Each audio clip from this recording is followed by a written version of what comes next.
Here are the top 5 stories you need to know about today. State contractors are now cleaning up all the properties damaged in the Park Fire and the Thompson Fire. That's even if you have not signed up for a debris removal program. Action News Now reporter Diego Moctezuma is live in Butte County. Diego, will the people who haven't signed up for the state program have to pay out of pocket?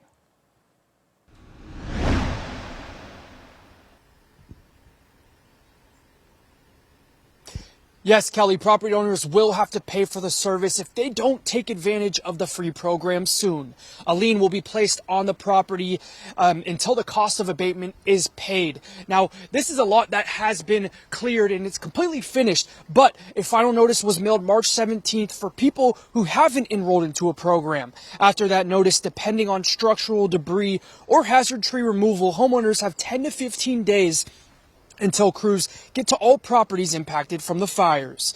Now, if you still don't enroll to a program, courts will be requesting abatement warrants allowing state contractors to enter properties in 30 days to remove all the debris.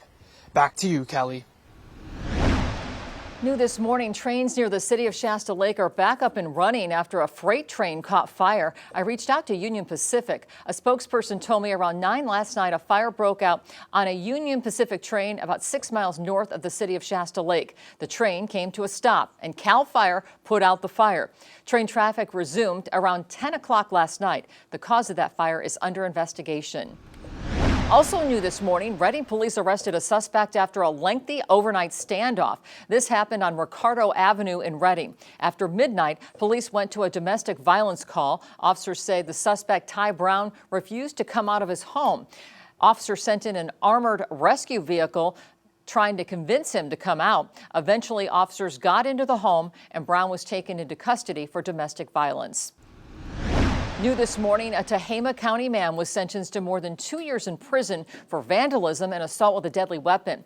George Johnson was arrested in January after throwing garbage at a man in a car and jumping on the hood of his vehicle. That same month, he harassed people with a knife. And in August, he broke solar panels powering the surveillance camera trailer at Red Bluff City Park. And today, the Shasta County man who pleaded guilty to killing 3 people will find out how long he'll serve behind bars. Michael Merriman pleaded guilty last month, avoiding a trial. The DA's office said he'll be sentenced to life without the possibility of parole, plus 126 years to life in prison. Last April, Merriman shot 75-year-old Pamela Castleberry at her Lakehead home and left her body in her SUV in Bella Vista. In early May, Merriman shot and killed Cynthia Duran and Luis Sanchez, whom he'd recruited to retrieve Castleberry's SUV. He'll be in court today in Reading at 2 p.m. for sentencing.